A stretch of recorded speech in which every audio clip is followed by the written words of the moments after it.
ખંભાત પાલિકા હાલ સમગ્ર જિલ્લામાં ચર્ચાનો વિષય બની ગઈ છે। ખંભાત પાલિકા વિસ્તારમાં છેલ્લા 10 દિવસથી 200થી વધુ સફાઈ કર્મચારીઓ હડતાલ પર ઉતરી ગયા છે। જ્યાં ખંભાત પાલિકાની ચાલુ બોર્ડ મીટિંગમાં કર્મચારીઓએ ઘૂસીને ભારે હોબાળો મચાવ્યો। બોર્ડ મીટિંગમાં પરિસ્થિતિ એ હદે વણસી હતી કે નગરપાલિકાના પ્રમુખ કારોબારી ચેરમેનનો સફાઈ કર્મચારીઓએ ઘેરાવ કર્યો હતો અને નગરપાલિકાના કારોબારી ચેરમેને મોબાઈલ ટાવર પરથી ઉતરી અને ભાગવું પડ્યું હતું। પરિસ્થિતિને કાબૂમાં પાડવા માટે ખંભાત ટાઉન પોલીસને બોલાવી પડી હતી। સફાઈ કર્મચારીઓની એક જ માંગણી છે કે 7મા પગાર પંચનો લાભ આપો। નિયમ અનુસાર એ આપવાથી વંચિત રાખવા માટે આ નગરપાલિકાએ એના ઈરાદાપૂર્વક 7મા પગાર પંચની અમલવારી કરેલી નથી। તો આ કામદારનો ઈરાદો એવો ન હતો કે આ લોકોએ ઘર્ષણ ઊભું કરે। આનો માત્ર ને માત્ર ઈરાદો એક જ હતો કે 7મો પગાર પંચ આપવામાં આવે। અનેક આગેવાનો ભેગા મળીને મને કહ્યું કે તમે રાજુભાઈ આ રીતે તમે તમારા ફાધરની પરિસ્થિતિ આ પ્રકારની છે તો તમે જતા રહો, અને એમણે ઉતરવામાં પણ મને મદદ કરીને MGVCLના કર્મચારીઓની ઘોર બેદરકારી। સુભાનપુરા વિસ્તારના દુકાનદારને આવ્યું અધધ 78,000 રૂપિયા વીજ બિલ। 2,000ની આસપાસનું બિલ આવતું હતું, જે વધીને 78,000 થઈ જતા દુકાનદાર ચોંકી ઉઠ્યા। ટોકિંગ વીજ બિલ આવતા દુકાનદાર ચિંતામાં મુકાયા। નવું મીટર નખાવ્યા બાદ અધધ વીજ બિલ આવ્યાનો દાવો છે। મધ્યમ વર્ગીય પરિવાર માટે આવડું મોટું વીજ બિલ ઝાટકા સમાન છે। દુકાનદારે MGVCLમાં જે ફરિયાદ કરતા કર્મચારીની ભૂલ થયાનો સ્વીકાર કર્યો।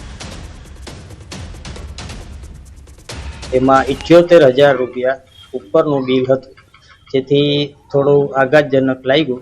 ને આમ રેગ્યુલર મારું 1200 થી 1500 રૂપિયા 2 મહિનાનું બિલ આવે છે। પછી હું GEBની ઓફિસે અલકાપુરીમાં પટેલ સાહેબની મુલાકાત લીધી ને એમને મને સારો રિસ્પોન્સ આપ્યો અને એને એવું સ્વીકાર્યું કે અમારા જે કર્મચારી ત્યાં રીડિંગ લખવા આવે છે તેમની ભૂલના કારણે આ બિલ જનરેટ થઈ ગયું છે। નારોલમાં ક્રાઇમ બ્રાન્ચની મોટી કાર્યવાહી। 400 કિલોથી વધુ ગાંજાનો જથ્થો કબજે કર્યો છે। મહારાષ્ટ્રના 2 આરોપીની ધરપકડ થઈ છે। ડુંગળીના જથ્થાની આડમાં ઝડપાયો છે ગાંજો। બોક્સમાં છુપાવેલો કરોડોનો ગાંજો કબજે કર્યો છે। ક્રાઇમ બ્રાન્ચે ગાંજા અંગે વધુ તપાસ હાથ ધરી છે।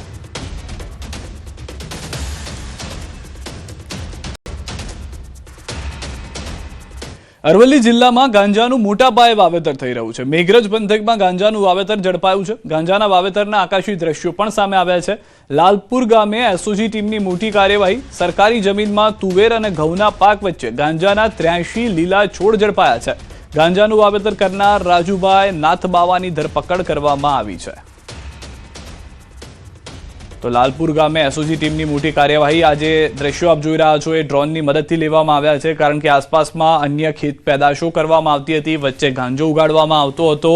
ગાંજાનો કોઈને ખ્યાલ ન આવે તે પ્રમાણેની આખી આ મોડસ ઓપરેન્ડી હતી, પરંતુ પોલીસે જે આજની ટેકનોલોજી છે તેનો ઉપયોગ કર્યો હતો। લાલપુર ગામે SOGની ટીમે આ કાર્યવાહી કરી અને નશાનો કાળો કારોબાર જે છે તે પકડ્યો હતો। પરંતુ ન ફક્ત અમરેલી, આ તરફ વડોદરાના 2 કિસ્સા કે જ્યાં આગળ દારૂની રેલમછેલ જોવા મળી રહી છે।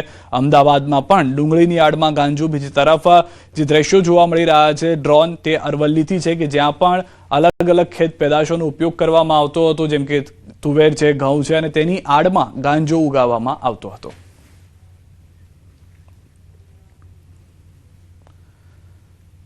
સુરતની સમાચાર। ગુંડા ગોટીના પિતાની ધરપકડ થઈ ચૂકી છે। ચિરાગ ગોટીના પિતાની ધરપકડ કરી લેવામાં આવી છે। ઘનશ્યામ ગોટી નામના આરોપીની ધરપકડ કરાઈ છે। ખંડણીના ગુનામાં કરવામાં આવી છે ધરપકડ। રૂપિયા 10 લાખની ખંડણીના કેસમાં ધરપકડ કરાઈ છે। ચોક બજાર પોલીસે કરી છે ધરપકડ। ચોક બજાર પોલીસમાં ઘનશ્યામ ગોટી વિરુદ્ધ 2 ગુના નોંધાયા છે।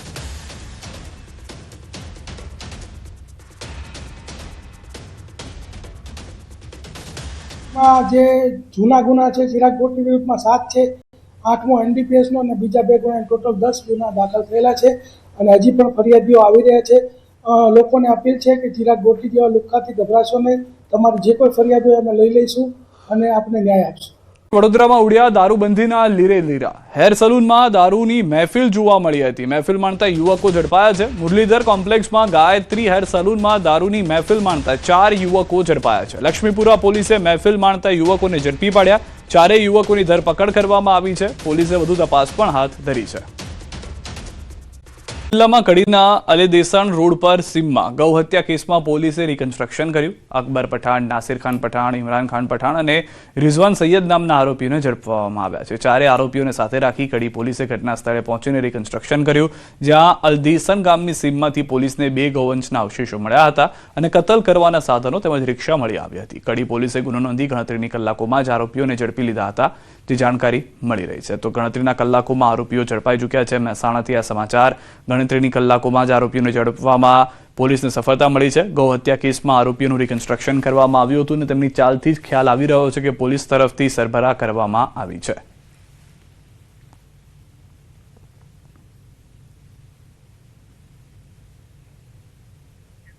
વધુ માહિતી ન્યૂઝ 18 સંવાદદાતા કેતન પાસેથી મેળવીશું. કેતન, જે હાલમાં ઘટનાનું રિકન્સ્ટ્રક્શન કરવામાં આવ્યું છે, એક તરફ પોલીસને મોટી સફળતા, સમગ્ર મામલો શું હતો, વધુ શું જાણકારી?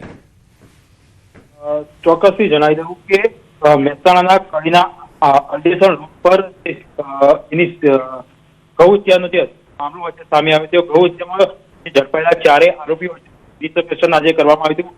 4 આરોપીઓની સાથે રાખી કડી પોલીસ દ્વારા ઘટના સ્થળે લઈ જઈ અને આજે આ ઘટના કઈ રીતે બની હતી, આ ઘટનાઓ છે તે અંજામ આપતા તો કઈ રીતે અહીંયા પહોંચ્યા હતા, તમામ જે સમગ્ર જે મામલો હોય છે તેને જાણવા માટે કરવામાં આવ્યું હતું. સ્થળ પરથી કતલ કરવાના સાધનો તેમજ રિક્ષા પણ મળી આવી હતી. આ મામલે જે કડીએ જે આગળની તપાસ હોય છે તે કરવામાં આવી રહી છે અને આજે હાલમાં આજે 4 લોકો હોય છે તે રિકન્સ્ટ્રક્શન કરવામાં આવ્યું. આભાર સમગ્ર માહિતી બદલ કેતન.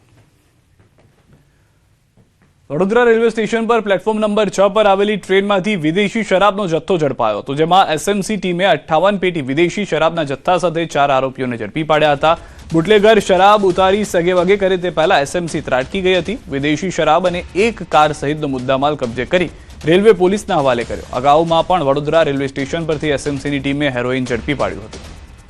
વધુ માહિતી ન્યૂઝ 18 સંવાદદાતા હાર્દિક પાસેથી મેળવીશું. હાર્દિક, ફરી એક વખત એલસીબીને જથ્થો મળ્યો છે, ટ્રેનથી દારૂની હેરાફેરીનો વધુ એક વખત પર્દાફાશ થયો છે, શું વધુ જાણકારી? બિલકુલ, તો સિદ્ધાર્થ, જો વડોદરા રેલવે સ્ટેશનની આપણે વાત કરીએ તો વિદેશી શરાબના જે વેપારીઓ છે એટલે કે બુટલેગરો છે તેમના માટે સૌથી સેફ ઝોન જો કોઈ કહેવાય તો વડોદરા રેલવે સ્ટેશન છે. આ ભૂતકાળમાં પણ આ રેલવે સ્ટેશન પરથી દારૂનું ગોડાઉન જે છે તે ઝડપાયું હતું અને તમે કીધું પ્રમાણે કે થોડા સમય અગાઉ જ હેરેન સાથે એક આરોપીની ધરપકડ કરવામાં આવી હતી. અત્યારે આ ટ્રેનમાં વિદેશી શરાબ જે છે તે સેલવાસ તરફથી લાવાતો હોવાની માહિતી જે છે તે એસએમસીની ટીમને મળી હતી અને જેના આધારે ત્યાં વોચ ગોઠવી અને દરોડા પાડવામાં આવ્યા. દારૂનું કટિંગ થાય એ પહેલા જે મોટી માત્રામાં મુદ્દામાલ જે છે તે જપ્ત કરવામાં આવે છે. અહીંયા નવાઈની વાત સૌથી મોટી એ છે કે જ્યાંથી એસએમસીએ વિદેશી શરાબનો જથ્થો ઝડપ્યો છે એની બિલકુલ નજીક જ જે લોકલ ક્રાઇમ બ્રાન્ચ હોય છે રેલવેની, એની કચેરી આવેલી છે. તો એસએમસીને જો આ બાતમી મળતી હોય તો પછી એલસીબી શું કરતી હતી તે ચોક્કસથી સવાલ ઉભો થાય. રેલવે પોલીસ છે અને રેલવે એલસીબી જે છે તેમની જે કામગીરી જે છે તેની સામે અત્યારે જે સવાલો જે છે તે ઉઠવા પામી રહ્યા છે. સિદ્ધાર્થ, આભાર સમગ્ર માહિતી બદલ. તો હાલમાં જે સમગ્ર ઘટના છે તેને લઈને તપાસ થઈ રહી છે, પરંતુ ફરી એક વખત રેલવે પોલીસ જે કાર્યવાહી કરી રહી છે તેમાં પણ સવાલો ઊભા થઈ રહ્યા છે. અમદાવાદમાં નબીરાઓ બેફામ, દારૂના નશામાં નબીરાઓનું બેફામ ડ્રાઇવિંગ. નવા નરોડા ખાતે કાર ચાલકે મારી ટક્કર. નરોડા હિલો સિવિક સેન્ટર નજીક સર્જાયો અકસ્માત. બેફામ ડ્રાઇવિંગ કરી એક્ટિવા ચાલકને ટક્કર મારી. એક્ટિવા પર જઈ રહેલા પરિવારને મારી ટક્કર.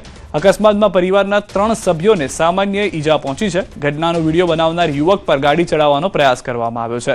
નબીરાએ વિડીયો બનાવનાર વ્યક્તિને 500 મીટર ઢસડ્યો હતો. અમદાવાદના નરોડા હિલો સિવિક સેન્ટર નજીક મુખ્ય માર્ગ પર દારૂના નશામાં ધૂત માલે તુજારના નબીરાએ બેફામ ડ્રાઇવિંગ કરી એક્ટિવા ચાલકને ટક્કર મારી.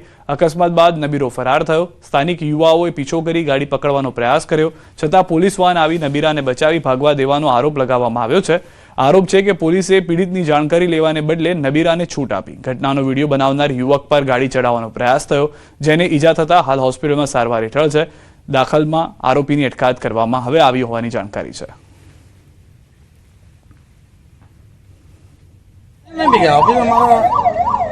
अभी में कोई दिक्कत नहीं, मतलब गाड़ी में बैठ के नहीं गाड़ी भिड़ गई नहीं गाड़ी भिड़ गई, गलती से गाड़ी भिड़ गई, हमारी कोई ऐसे कोई मिस्टेक नहीं था यार.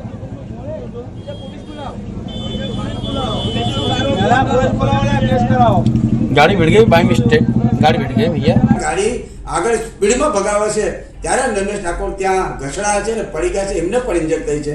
વાત મારી આ છે કે પોલીસ જોડે હોવા છતાં પણ ગાડી આટલી સ્પીડમાં દોડાવવાનું કારણ શું? એક વસ્તુ એ છે આ નૈમેશભાઈને જે વાગ્યું છે તો પોલીસે ત્યાં ગાડી બ્રેક મરાવી અને એની નોંધ કેમ ના લીધી? ક્યાંક ને ક્યાંક આ ભાવિક પટેલને પોલીસની કનેક્ટિવિટી હોય અને આખી વાત દબાઈ દેવાની રણનીતિ થતી એવું પણ મને રાત્રે લાગ્યું છે. એક એક્ટિવા ચાલક તેની પત્ની અને તેના 4 વર્ષની એક બાળકી હતી તેને લઈને જતો હતો અને સામેથી એક બ્લેક કલરની હેક્ટર ગાડી એને અથડાયેલી હતી. તપાસ દરમિયાન આરોપીને એરેસ્ટ કરવામાં આવેલો છે અને તેના ડ્રંક એન્ડ ડ્રાઈવનો કેસની કલમની 185 MB એક્ટની કલમ એડ કરવામાં આવેલી છે અને તેનું મેડિકલ તપાસણી કરવામાં આવેલી છે. જે તમામ જે આક્ષેપ કર્યા છે સાચા કે ખોટા? એમએલએ કયા એક્સેપ્ટ કર્યા છે મને હાલ ખ્યાલ નથી. મને આ ઘટનાની જે છે તમને ગટર લાઇનની હાથથી સફાઈ અંગે હાઈકોર્ટમાં સુનાવણી. ગુજરાત સરકારે હાઈકોર્ટમાં રજૂ કર્યું સોગંદનામું. 39 મશીન વસાવાયા. ટેસ્ટિંગ સ્થાપન પૂર્ણ. 209 મશીનની ટેન્ડર માટે પ્રક્રિયા કરાઈ છે. એપ્રિલના અંત સુધીમાં મળશે. સરકારે વળતરની રકમમાં પણ વધારો કર્યો. મૃત્યુ કેસમાં 30 લાખ, શારીરિક વિકલાંગતામાં 20 લાખ, હાથથી સફાઈ એપાર્ટમેન્ટ ખાનગી જગ્યાએ કરાવવું ગુનો છે તેવું પણ હાઈકોર્ટ તરફથી ટાંકવામાં આવ્યું છે. જાગૃતિ માટે પગલાં લો તેવી પણ હાઈકોર્ટે ટકોર કરી છે. મારવાડી ચૌધરી સમાજ દ્વારા સામાજિક બંધારણને અપાયો છે આખરી ઓપ. એક સમાજ એક જાજમ એક રિવાજ મુજબ ઘડાયું છે બંધારણ. લગ્ન પ્રસંગ, મરણ પ્રસંગ, જન્મ પ્રસંગ, શ્રીમંત, ગવાળા પ્રસંગ, વ્યસન, ઓઢામણી, સગપણ સાથે અન્ય મુદ્દાઓ બાબતે કર્યા સુધારણા. રાજેશ્વર ધામ ચાગડા ખાતે મળી મારવાડી ચૌધરી સમાજની મીટિંગ. મહંત 108 દયારામજી મહારાજ ગાદીપતિ શ્રી રાજેશ્વર ધામ શિકારપુરાની હાજરીમાં સમાજના આગેવાનોએ બનાવ્યું છે બંધારણ. જેમ અન્ય સમાજના લોકો બંધારણ બનાવી રહ્યા છે તેમ મારવાડી ચૌધરી સમાજનું બંધારણ પણ જાહેર કરી દેવામાં આવ્યું છે, જેમાં અલગ અલગ મુદ્દા, અલગ અલગ વિષયોમાં સુધારા વધારા કરવામાં આવ્યા છે. સમાજ એક જાજમ અને એક રિવાજ ઉપર આજે 5 પટ્ટીની અંદર તમામ પ્રકારની સામાજિક સુવ્યવસ્થાઓની માર્ગદર્શિકાનું વિમોચન કરવામાં આવ્યું અને સાથે 5 પટ્ટી સમાજ એકઠી થઈ અને હૃદયસહ આ તમામ પ્રકારની વ્યવસ્થાઓનો સ્વીકાર કરવામાં આવ્યો. કરપુરા જીઆઈડીસીમાં આગની ઘટના. વીસીસીઆઈ બિલ્ડિંગની બાજુમાં આવેલા ભંગારના ગોડાઉનમાં અચાનક આગ લાગી છે. ફાયર બ્રિગેડની ટીમ તાત્કાલિક સ્થળ પર દોડી આવી છે. જીઆઈડીસી અને ગાજરવાડી ફાયર સ્ટેશનની ટીમે સંયુક્ત ઓપરેશન હાથ ધર્યું છે. જહેમત બાદ ફાયર ફાઇટરોએ આગ પર કાબુ મેળવી લીધો છે. વધુ નુકસાન થતું અટકાવી દીધું હોવાની જાણકારી મળી રહી છે. તો ફાયરની ટીમે આગ પર કાબુ મેળવ્યા હોવાના સમાચાર હાલમાં મળી રહ્યા છે. આગ લાગવાનું જે કારણ છે તે અત્યાર સુધી અકબંધ જોવા મળી રહ્યું છે. મકરપુરા જીઆઈડીસીમાં ભંગારના ગોડાઉનમાં ભીષણ આગ લાગી હતી. એ સમયના દ્રશ્યો મેં આપને બતાવી રહ્યા છે. જે ભયંકર આગ હતી તેના કારણે આસપાસના વિસ્તારમાંથી લોકોને સુરક્ષિત જગ્યાએ ખસેડવામાં આવ્યા હતા. જે આગના દ્રશ્યો આપ જોઈ રહ્યા છો તે અત્યારના કાબુમાં આવી ગયા હોવાની જાણકારી છે. મહેસાણા જિલ્લાના કડીના જાસલપુર રોડ પર આગનો બનાવ બન્યો છે. માલગુરુ મહારાજના મંદિર સામે કચરાના ઢગલા અને જાડી ઝાંખરામાં આગ લાગી હતી. ઘટના સ્થળથી દૂર દૂર સુધી ધુમાડાના ગોટે ગોટા જોવા મળ્યા હતા. સ્થાનિકો અને કડી નગરપાલિકાની ટીમે પાણીનો મારો ચલાવી આગ પર કાબુ મેળવ્યો હતો અને આગ લાગવાનું કારણ હજુ પણ અકબંધ છે. તો કડીના જાસલપુર રોડ પર આગનો આ બનાવ. અહીંયા પણ ફાયરની ટીમને ભારે જહેમત ઉઠાવવી પડી હતી. ભીષણ આગની 2 અલગ અલગ જગ્યાની ઘટનાઓ જોઈ રહ્યા છો. એક મધ્ય ગુજરાત વડોદરા મકરપુરાથી, બીજું ઉત્તર ગુજરાત મહેસાણા કડીથી, કે જ્યાં આગળ પણ બંને વિસ્તારમાં આગ ભયંકર હતી. આગ બેકાબુ બની હતી. આસપાસથી લોકોને સુરક્ષિત ખસેડવા પડ્યા હતા, પરંતુ ફાયર વિભાગની જહેમત બાદ બંને જગ્યાએ આગ પર કાબુ મેળવી લેવાયો છે.